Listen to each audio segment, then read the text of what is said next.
Once upon a time, there lived a woman who lived in a very big city. Her name was Amra, and she was a very lovable woman. Amra had so many friends who always visited her home. Whenever they came visiting, they fell asleep on her couch for hours. Many believed that her house was so comfortable, hence why people slept when they visited. Little did they know that Amra was not who they thought she was. Amra, to everyone that knew her, was a playful and lovable woman. Everyone loved Amra, and she knew how to make people laugh. She was the life of every party, and people could not help but love her. However, behind her charming laughter was a secret so dark that no one could imagine. Everyone who visited her home ended up falling asleep on her couch, and each time they dozed off, she stood over them and whispered words that no one could understand. By the time they woke up, they felt a weakness that they could not explain. Everyone believed that it was the comfort of her home. They believed that Amra's energy was so calming that it made them fall asleep. What they did not know was that the truth was far more serious than they could ever imagine. Amra placed a mark on their bodies, a tattoo so small and hidden in a part of their body that could not be easily seen. Some had the tattoo inscribed on their back, while some others had it inside their nostrils, places that one would not easily see or suspect. The tattoo was a snake that gained access to the body of people who she had successfully marked. The weakness they felt was the snake draining their energy to be able to control their body fully. They thought they were living their own lives, making their own decisions, but in reality, they were puppets being controlled by a string, strings that were tied to Amra's hands. With every mark she placed, her power grew stronger and her reach spread further into the city. She used it to gain access to influential people who she controlled with the snake that whispered into their hearts, bending their will without them even realizing it. But no one suspected Amra. They still laughed with her and called her their friend. To them, she was the shining star of every gathering, the one person who brought joy wherever she went. What they did not know was that Amra's laughter was not laughter at all. It was the hiss of the snake, feeding from within their soul. One day, Amra met a young man whose name was Jason. He was handsome, rich, and had a smile that could melt the hardest of hearts. Amra was stranded in the rain, and Jason offered to give her a lift. He had no idea who she was, beyond the beautiful, grateful woman who smiled at him as she stepped into his car. Jason was happily married with 2 children, who he loved with all of his heart. In fact, that night was his 7th wedding anniversary, and Jason was hurrying home to surprise his wife before he met Amra stranded by the roadside. His plan was to drop her off quickly and head home to his beautiful wife, who was all dressed and waiting. However, when they arrived at Amra's house, she began to fake an asthma attack. Jason ransacked her bag for an inhaler. He administered it to her and decided to help her into her home. What Jason did not know was that life as he knew it was about to end. He stepped into her house and helped her to a chair in the living room. His sweetness clung to the air, rich and inviting, and Jason found himself praising the scent before he even realized the words had left his mouth.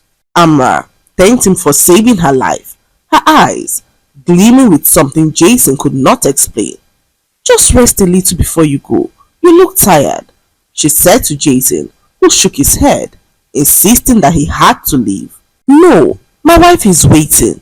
It's our anniversary tonight, and we have something planned out already," he said as his limbs grew heavy and his vision blurred.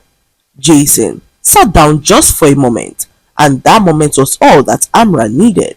Within minutes, he was asleep just like the others. Amra stood over him, smiling. She whispered the ancient words, and the snake mark etched itself onto his back. The serpent slid into him as it curled around his spirit. When Jason finally opened his eyes again, he felt so strange, like something inside of him had shifted. He apologized awkwardly, blaming the sleep on tiredness, as he hurried home. His wife, Kimberly, had been waiting for hours, dressed beautifully, as tears poured down her eyes from worrying. She had called him over 10 times, and Jason was not answering.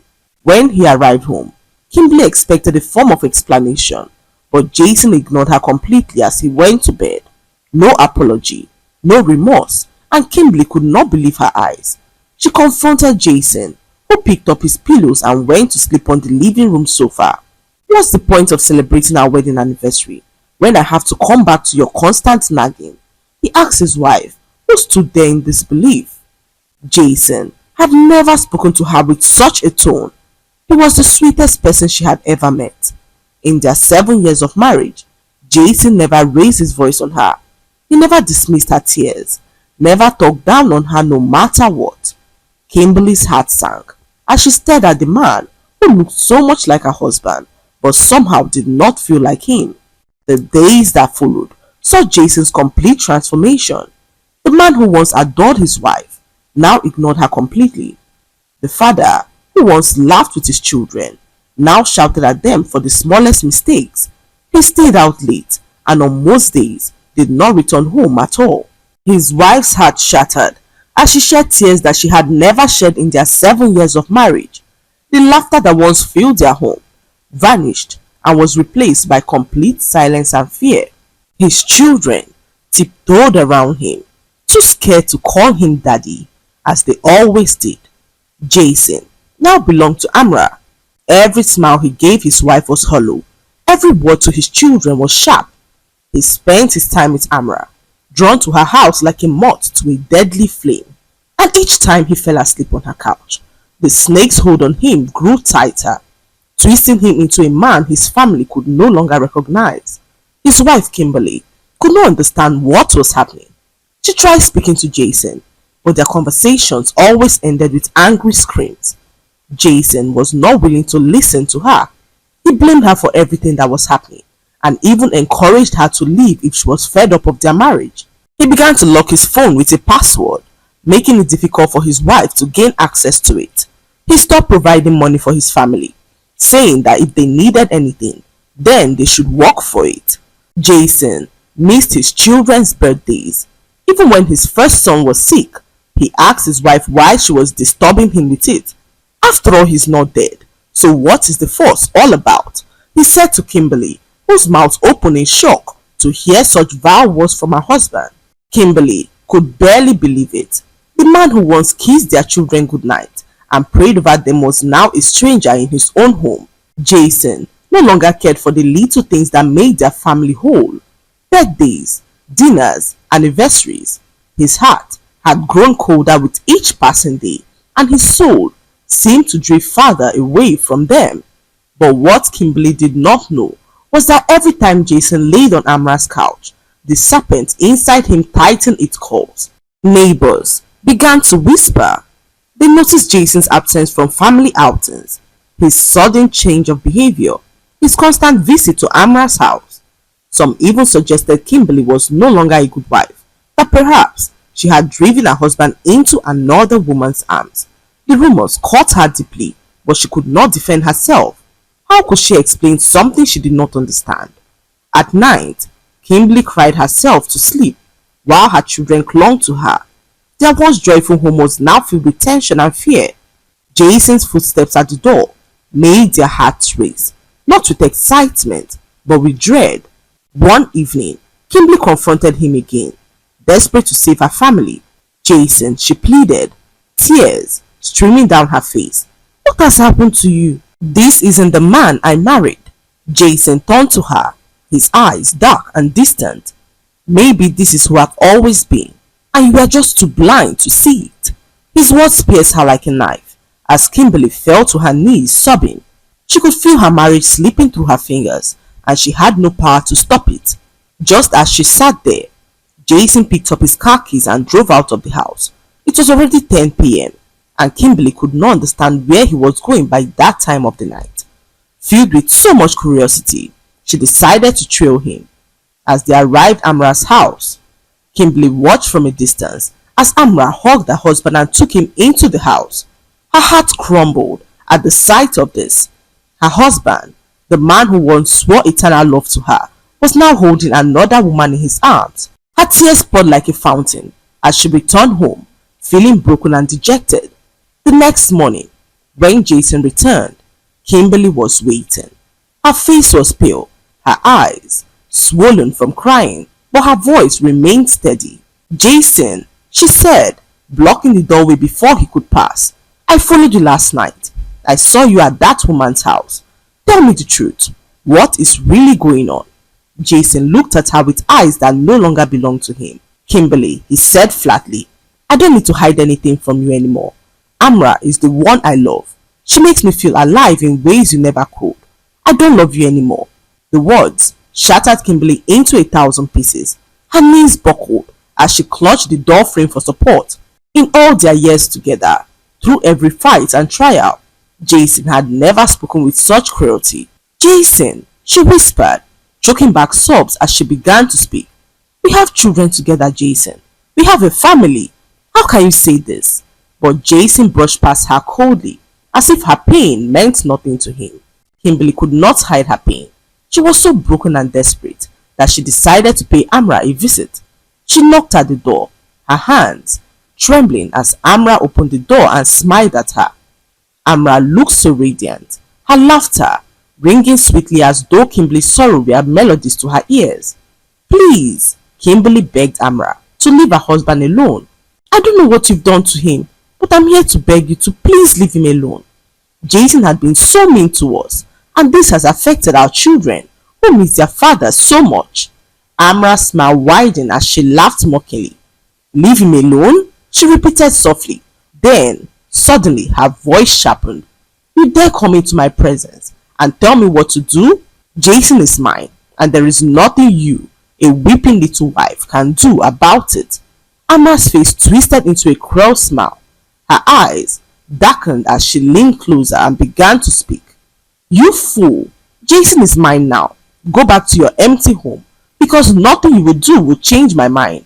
Kimberly's sobs filled the air, but Amra was not done. She raised her hand and cursed her with words Kimberly could not understand. "If you dare stand in my way again, you regret the day that you stepped foot in my house." Kimberly stumbled back, terrified as she watched her heart break beyond repair. She returned home and met her children, who all looked sad and confused. Their father had not spoken to them in days, and Kimberly could feel the weight of their grief. As she sat there with them, her youngest child, David, spoke up and said something that terrified Kimberly to her bones. "Daddy is a snake," he said to his mother, who rebuked him for saying such a thing.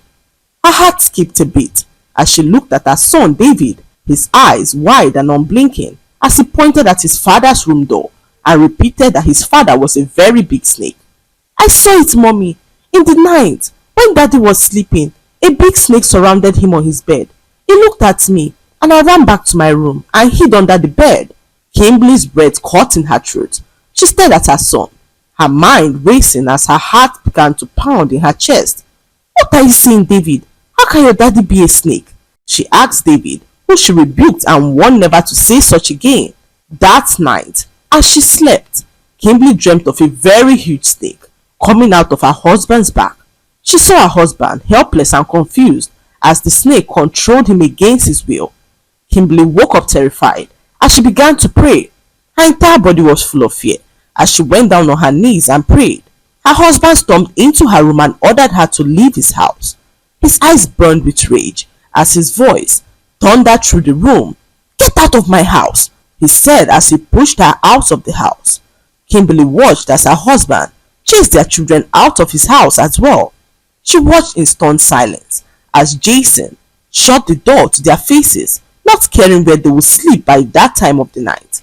In that moment, she remembered her church and decided to take her children there. Kimberly had no family except Jason. She had no one to turn to and wondered why life had to treat her in such a cruel way. She met with the pastor, who gave her a small room in the church quarters to sleep. As Kimberly sat in the little room, her tears poured down like a fountain. She could not believe that Jason had pushed her and the children out of their home. Her heart broke, but her spirit still whispered to her never to give up. So the next morning, she returned home, hoping to have a word with him when she met Amra in their home. Kimberly could not contain her anger. She spoke up and asked Amra why she was after her husband so badly, knowing that he was married, and Amra looked her in the eyes and said that it was payback time. Kimberly froze as she wondered what Amra was talking about. It was then that Amra revealed to her who she truly was. I am the daughter of the woman whose home you destroyed, the daughter of the man you called at midnight, the night he left his house to meet with you and never returned. Kimberly's breath caught in her throat as she stared right at her, listening to her narrating the whole story. It all happened years ago when a young girl dated her father. He was a wealthy man who sponsored her education, bought her clothes and gave her everything that she so desired. The young girl knew that he had a wife, but she did not care. All she cared about were the things that he gave to her. Do you remember the night you called him, demanding he come to you at midnight? Do you remember how armed robbers ended my father's life, turning my mother into a widow? Kimberly's hands trembled as her heart began to race. Do you know what happened after that? My mother died of a heart attack. I was left with nothing. Kimberly, nothing. Alone, abandoned and bitter, and all because of your selfishness. You mocked my mother when she confronted you. You called her names. You laughed while she slept. You fed on her pain and never cared to know how she felt. When my mother and father died, I cried to the heavens for justice. No one came.